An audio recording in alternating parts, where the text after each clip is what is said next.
They thought he was injured. Then he stood up and sprinted at their car barefoot in the snow. Full story on the channel now. Hello everyone, and welcome back to the channel. It's great to have you here. The stories in this video are intense, so fair warning. If you're watching this alone or late at night, you might find yourself checking over your shoulder before long. I want to take a moment to thank you all for the incredible support lately. The fact that you're here means the world to me.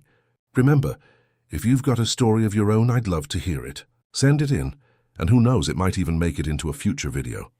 Now let's dive in. I was 26 years old when this happened.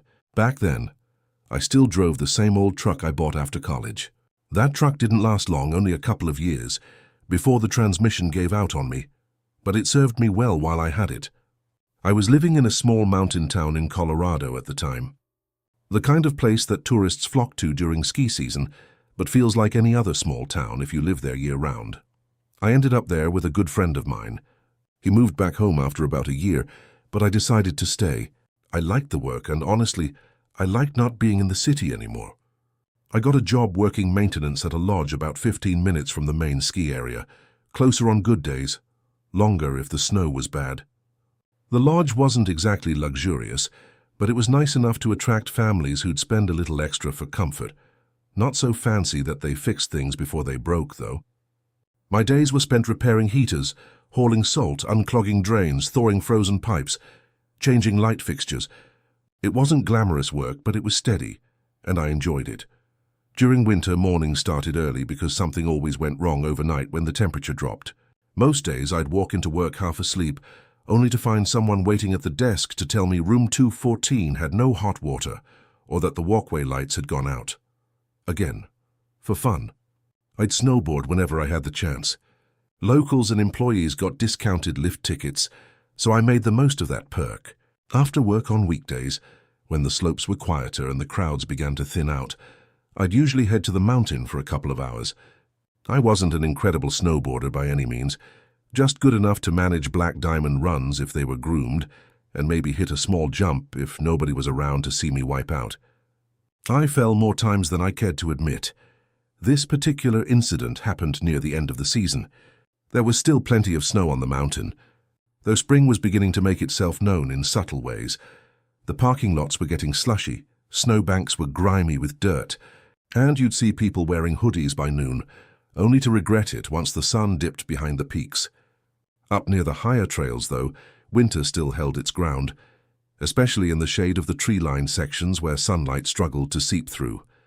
That day had been rough at work. One of the boilers kept short-cycling, and I spent 2 frustrating hours crammed into a tiny room troubleshooting it. The heat and aggravation left me soaked in sweat, despite the 20-something degree weather outside by the time I finally clocked out.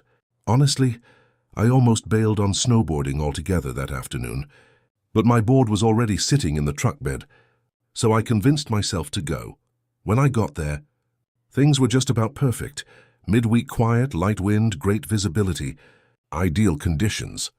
I started with a couple of frontside runs to loosen up, before hopping on a lift that took me up to the backside of the mountain. That area was less crowded and featured some glade trails threading through dense pockets of trees, narrow runs cutting through thick spruce and pine forests. I loved it back there. Something about it felt isolated in a way that was both peaceful and eerie at once. You could still hear the rhythmic hum of lift cables nearby, but once you dropped down into those trails, all you'd hear was your board scraping over snow, branches creaking in the wind, or maybe a distant shout from another rider you couldn't see. After 2 laps on those trails, I decided to take a lesser-used side route on my third run. It reconnected with another trail farther down, but wasn't very popular, because parts of it flattened out too much for most riders' taste. Personally, I liked it. For one thing, fewer people meant smoother snow. The route I chose wound through dense forest and featured a sharp bend where tall trees crowded close on either side of the trail. Visibility there wasn't great. If someone was standing just 10 feet off the path, you might not notice right away. As my lips cracked, eyes watery but unnervingly wide, not crazed, just unblinking.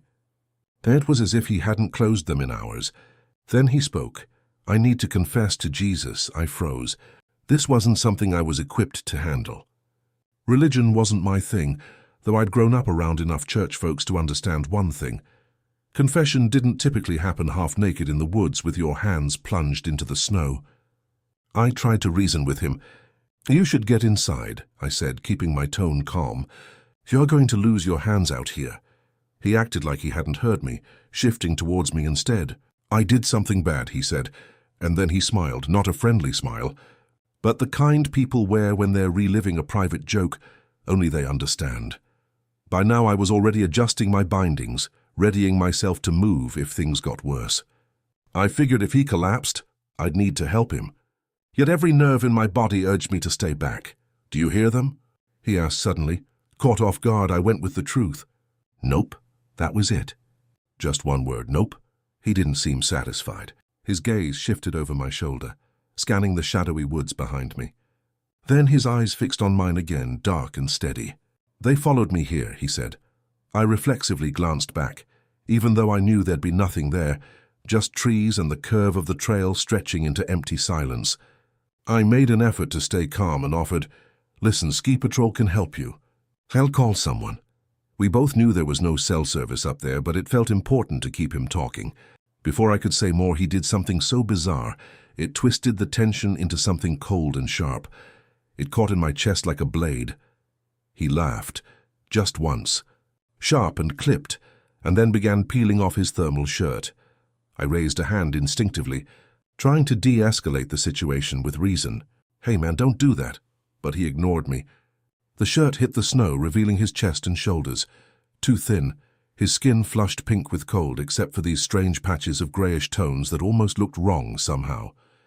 As if that wasn't enough, thin red scratches streaked across one side of him, fresh and angry against the pallor of his skin. I stood stunned as he fumbled with his belt buckle. By then, every ounce of me screamed danger. My muscles felt coiled tight as a spring as I backed my board further down the trail, hoping to create more room, more options, and maybe just delay whatever was about to happen. People like to think they'd have all the right words in a moment of crisis, but all I could manage was a weak repetition of "Stop man, stop, you need help." He didn't seem to hear me. He got his pants loose and shimmied them down awkwardly, almost falling over in the process. Underneath the outer layer were thermal leggings, but those didn't stay on long either. He yanked them halfway down before kicking them aside mindlessly. His boots prevented him from fully undressing. It was almost comical in its absurdity, if it hadn't been terrifying. This whole situation didn't make sense. Nothing about it did. "If I freeze clean," he said without looking at me, "he can hear me." My stomach dropped. "Who?" I asked before I could stop myself. His head whipped toward me so fast I flinched despite myself. His eyes burned into mine as he answered in a low, resolved voice, "Jesus." And then everything shifted. Until that moment, he'd seemed weak, unsteady and erratic as he kneeled there shivering in the snow like a man on the edge of collapse. But when he stood up straight and took a step forward, all of that evaporated in an instant. Suddenly he was tall and lean, his movements sharp, purposeful, and unsettlingly calm despite being barefoot from the knees down and tangled in what little clothing remained around his boots. He pointed at me like he'd finally made up his mind about something. "You saw," he accused it. Was that simple phrase, the weight those words carried, that snapped me into a state of full-blown fight-or-flight panic. "You saw, that was it." I was done. "I'm leaving," I said quickly, grabbing my board again and shoving myself into motion downhill as fast as my unsteady balance would allow, with one foot still free from its binding. Behind me came chaos, the crunch of snow being punched apart as he moved after me in memory. I was talking too fast, stumbling over my words as I tried to explain everything, where the trail split, what the man looked like, how his hands appeared black, like something was wrong, and that he might be hypothermic or violent, maybe both. They called patrol and asked if there was any chance it was just a friend playing a prank. I blurted out, "Does that seriously sound like a prank to you?" Patrol showed up soon after, carrying one of those rescue sleds and bristling with radios clipped to their gear. 2 people went up the trail first, and then they called for backup. I overheard them saying they were notifying the sheriff's office, explaining that if someone was missing or mentally unstable, they'd need to know right away. Meanwhile, I stayed put, because they kept peppering me with follow-up questions. His height? age, the exact location on the trail, whether he had touched or threatened me. After around 20 minutes, one of the patrol guys came back down. His face was red from the cold as he pulled out a map and asked me again to point to the precise spot where I'd seen him. I pointed without hesitation. He asked if I was absolutely sure. I said yes. He gave me this look, glanced at the others and said, "We found tracks." But then nothing. At first I thought he meant the snow was too crusted over, or that the wind might have hidden them. But then he added, "We found clothing too," dropping his voice low. "But no, man." I blinked at him, confused. "What do you mean by nothing?" He explained that the tracks led into some trees just where I had indicated. There was a lot of churned-up snow in the area, but then it got chaotic, like something had happened under the cover of the trees. They were still searching. Before they let me go, they had me write down my name and phone number on a form. Then a deputy showed up with a notepad and wanted me to recount my story again. This time he pressed for specific details, not just a general overview, but exact words. I told him what I remembered. I need to confess to Jesus. I did something bad. You saw. When I said that last one, the deputy's head snapped up. "You're sure about that?" "I mean, yeah, as sure as I can be," I answered nervously. He still jotted it down anyway. Not long after, the ski lift started shutting down for the day. The light outside began to fade, and in the dense trees it grew dark even faster than usual. Patrol stayed out there searching, their radios crackling into the night. But as my adrenaline wore off, doubt crept in. Was I overreacting? Maybe the guy had just had some sort of mental break, and I abandoned him when he needed help most. Before I left, one of the deputies asked me to swing by the station the next morning to go over some details. When I asked if they'd found him yet, he replied vaguely, "We found some things." The next day at the station, they laid printed photos on a table in front of me, face down at first. As I sat there waiting, another deputy interrupted my retelling of the story with oddly specific questions. What hand came out of the snow first? Did it seem like he was shaking? Sliding? Scrambling? When I said I wasn't sure, probably his right hand or maybe both at once, he frowned like he was frustrated with me. Then they flipped over the photos. The images showed clothing neatly laid out on a bench. A grey thermal shirt, ski pants, base layers, socks. One boot here, another boot there. There was even a picture of a wallet with its cards spread out beside it, for identification purposes. "Is this what he was wearing?" one of them asked. I nodded. "Yes." It looked like it. They confirmed they'd identified who he was, but didn't tell me his name outright, just that he'd come from out of state. Apparently, he'd rented an SUV 2 days earlier and checked into a motel about 30 minutes away from the resort. No mention of a wife or kids, just that he seemed like a guy in his mid-30s traveling alone. Then one officer asked something that struck me as odd. "Did he say anything about hurting anyone?" "No," I replied. "A child?" "No, a woman." Still no. They exchanged this loaded look that made my stomach knot up. Finally, the older deputy muttered something like, "We don't know that he did anything." That phrase almost always means they think otherwise. They let me go after that but didn't answer when I asked yet again whether they'd found him. In January, the bathroom door always needed a good shove to open because the frame shifted yearly, a quirk of the cabin in the mountains. My dad adored that place. He used to say there's something different about silence up there, more profound than anywhere else. I used to roll my eyes at his sentimentality, but he was right. The snow seemed to swallow the sound hole, muffling everything like a thick blanket. Even on windy days, it felt padded and hushed. Your footsteps in the snow were louder than anything else. As he got older, my dad didn't make the trips as often. That winter, I decided to go up myself for practical reasons as much as anything else.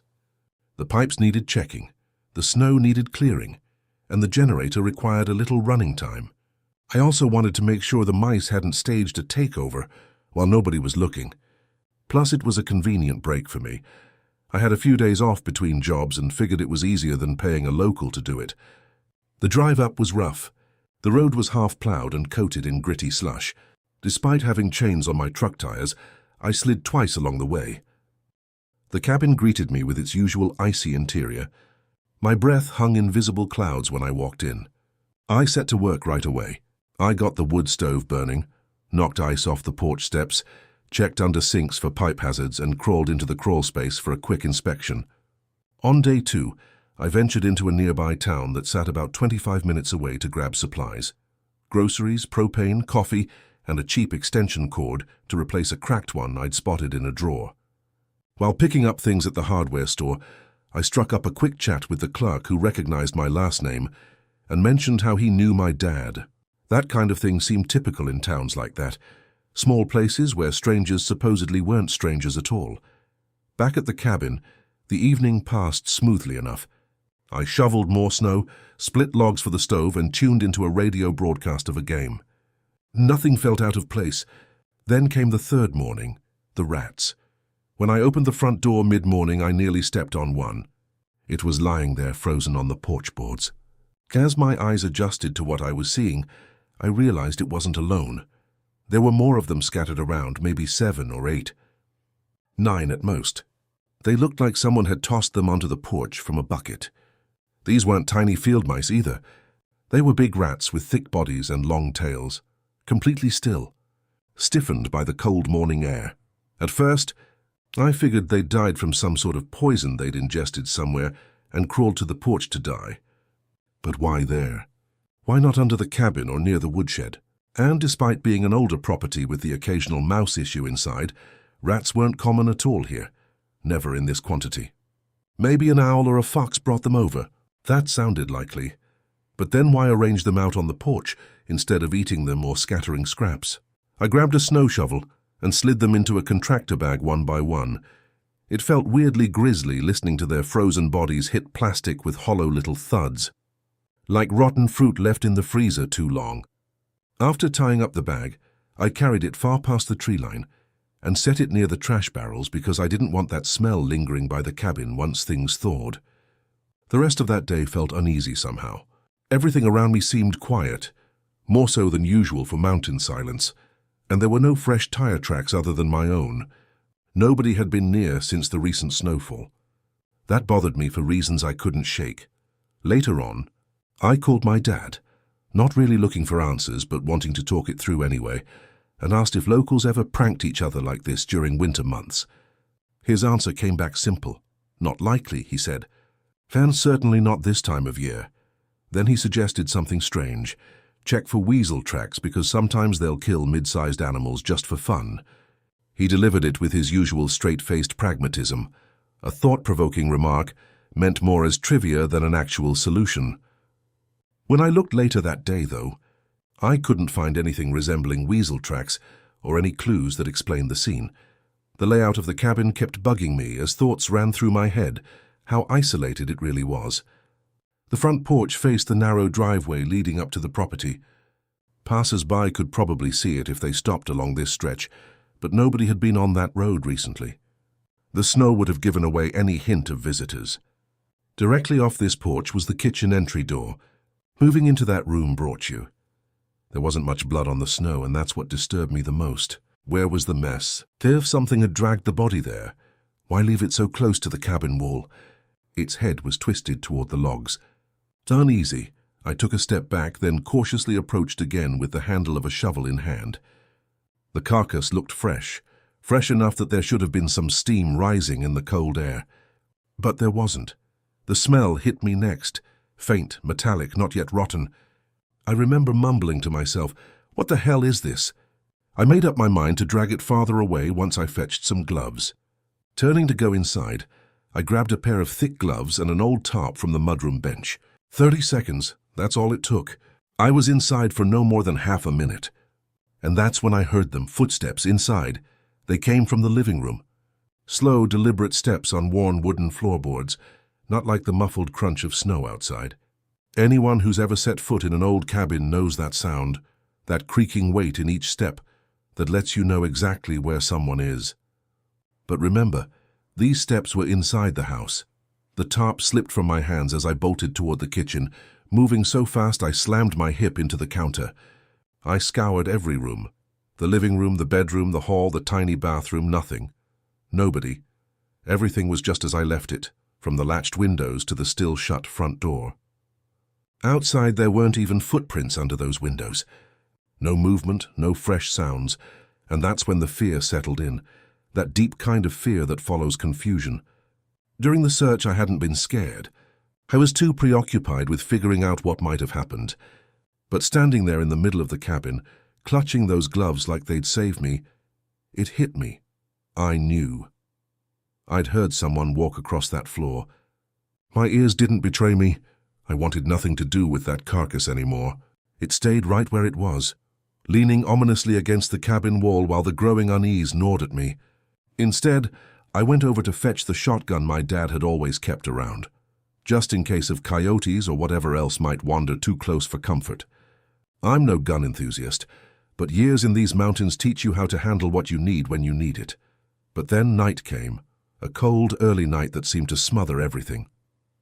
As the sun dipped abruptly behind the mountains and shadows swallowed the trees whole, the windows ceased to hold any comfort or light. By 10 o'clock, I convinced myself I'd been overreacting all day. Animals wander around all the time. Shadows play tricks on you when your mind is spiraling. It's just nature nudging at an active imagination. Happens all the time, right? So I locked up tight, checked the front door twice for good measure, and went into the bedroom. The bedroom window faced the side yard. You know, the side where that thing was still propped up by the wall. Even so, I left a small gap in the curtain, because I just can't sleep in a totally dark room without some speck of outside light breaking through. For about 20 minutes, I laid there in uneasy silence, trying to lull myself into sleep until something thundered against my roof. Footsteps again, but heavy ones this time, and not just one set. It sounded like multiple people sprinting from one end of the roof to the other, fast and frantic. A thundering chaos above me so heavy that snow poured off the eaves in a loose avalanche. I bolted upright in bed but didn't move otherwise, terrified into perfect stillness. My breath hitched as my eyes flicked toward that thin crack in the curtain. That's when I saw it. A face. Pale and ghostly blue in the moonlight, or maybe blue-gray. I'm not sure which, melted out of the darkness outside my window. It hovered close enough for me to pick out its features. Dark lips in stark contrast with its washed-out skin. Wide-open eyes fixed directly on mine. No hat on its head, no wreath of fog on the glass from its breath, just stillness in those awful unblinking eyes. For what felt like an eternity, but was likely only seconds, neither of us moved. Then it smiled. My body moved before my brain could catch up, some primal part of me taking over completely. I threw myself off the bed so hard that my knee smashed into the nightstand with a sharp burst of pain. Ignoring it, I scrambled across the floor, grabbed for the shotgun leaning by the dresser, and got to my feet. But the worst part was the uncertainty, wondering if any of it was real. Once fear takes hold, every tiny noise amplifies into something sinister. I couldn't stop staring at the bottom of the door, waiting for something, anything, to happen. At one moment, I heard a noise on the roof again, followed by a sliding sound. Aaron was still on speakerphone as he drove, his voice my one tether to sanity.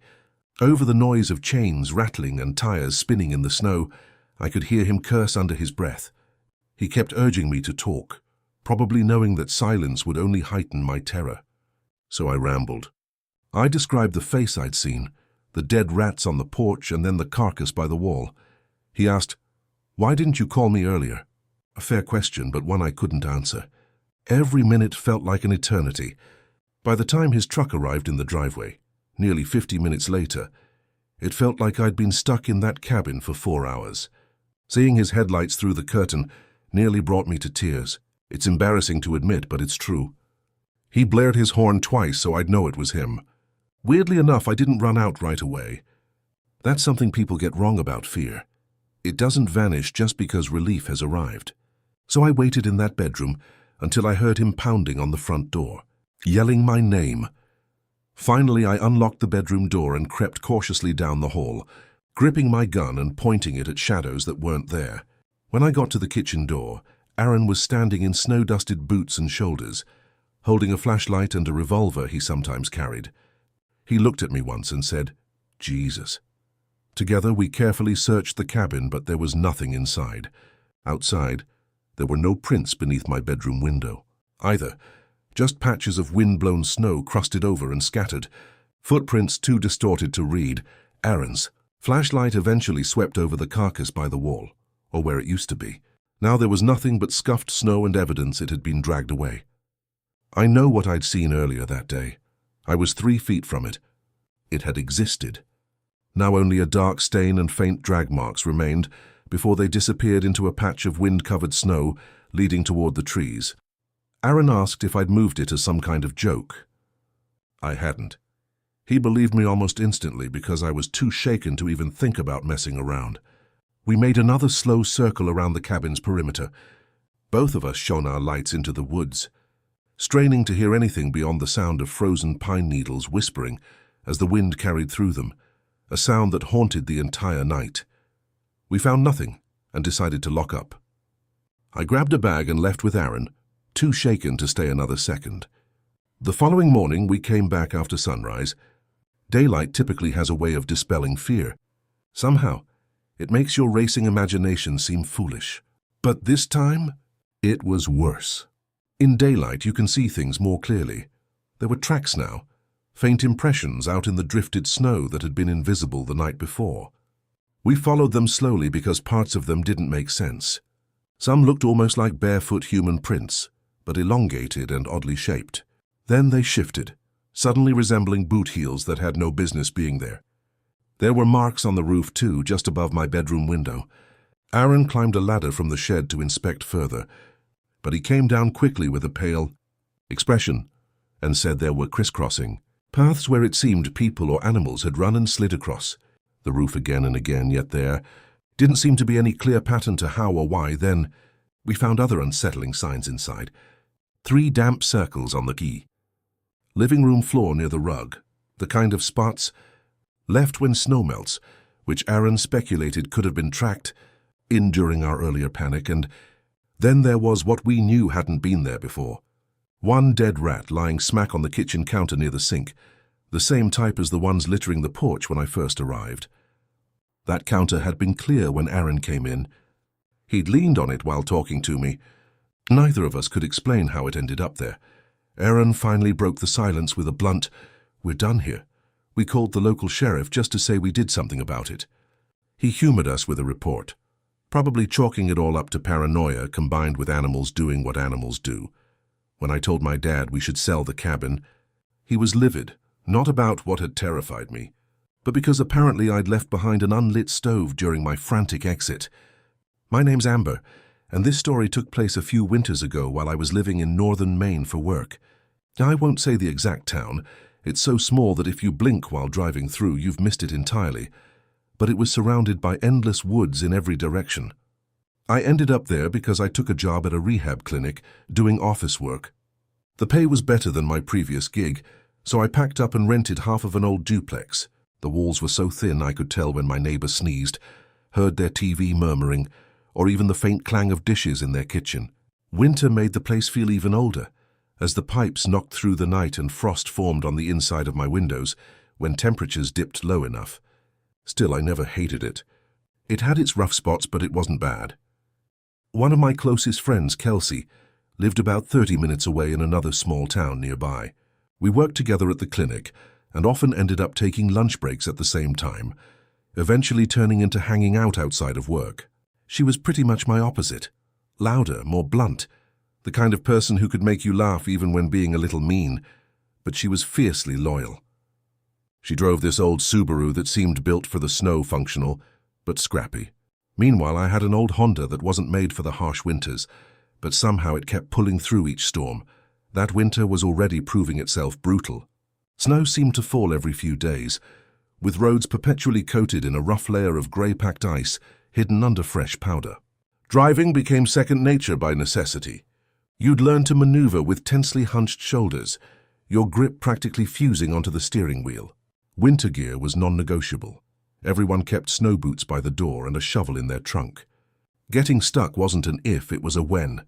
This story starts on one of those nights when you'd rather just stay home. But we didn't. Kelsey and I had gone out to celebrate one of the nurses' birthdays at a bar and grill tacked onto an old motel by the highway. It was the kind of place with fried everything, bottoms-up bottles of ranch dressing on every table, and people promising, "We have to do this more often," knowing they never will. Conversations turned to laughter. Time slipped. Snow began falling again. Still, no one wanted to be the first to step back into the white, swirling mess outside. When Kelsey and I finally left, it was pushing close to 11 p.m., late for that quiet corner of Maine where businesses shut down early and towns seemed to fold themselves into silence after dark. Kelsey had had 2 drinks over several hours, nothing wild, but I offered to drive us home since I figured it would be safer that way. She could grab her car from my place in the morning. We'd done this before. Instead of sticking to the main road, I decided to take a forest route that shaved 20 minutes off the drive. During the day, it was scenic, tall trees towering over winding paths. At night, though, it lost its charm, just a dark corridor flanked by shadowy trees and faint road reflectors guiding your way. I knew the road, not with an easy familiarity, but from navigating it enough times to respect its sharp turns, narrow shoulders, and eerie stretches with zero houses or signs of life. If anything went wrong out here on a night like this, help wouldn't find you anytime soon. Snow fluttered lightly in huge flakes that drifted more than blew around. My headlights made it seem thicker, stirring it into a glowing blur ahead of us. The windshield wipers clunked back and forth with an uneven rhythm that didn't quite match my racing nerves, while the heater scorched my feet but couldn't seem to warm the rest of me properly. Kelsey sat beside me, half distracted by her phone but animatedly talking about some guy she'd started dating. Her words were half catching as I focused on keeping her steady through snowy curves and bends. I absorbed fragments of her story, but grew distracted as everything about that night slowly coalesced into something vivid, yet broken apart in memory. It all unraveled around one particular bend. In the distance up ahead, my headlights picked up something dark lying in the middle of the road. My foot slammed on the brakes so hard the anti-lock engaged instantly. The car jolted forward, tires skidding noisily across crunchy snow as we lurched into a halt roughly 30 feet from what now clearly wasn't an animal. It was a person. Someone lay sprawled sideways in the snow, covered in dark clothing that mockingly blended them into their frozen surroundings, except where fresh flakes fell lightly on their back and limbs. One arm was bent awkwardly beneath them. The other, oh my God, I managed to say, my voice shaky. Call 911, Kelsey already had her phone out, but a quick glance told us what we feared. No service. Typical for this area. It wasn't unusual to lose a signal for miles at a time. She held the phone up near the windshield, hoping for even a fleeting bar.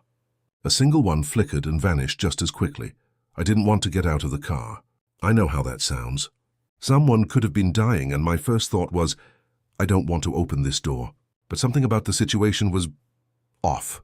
It was pitch black, we were in the middle of nowhere. And the scene wasn't just wrong in a someone's hurt kind of way. It was wrong in a way that felt calculated. Like when furniture is slightly out of place. Just enough to make your skin crawl. Maybe he got hit, Kelsey whispered. By who? I shot back. There's no one here.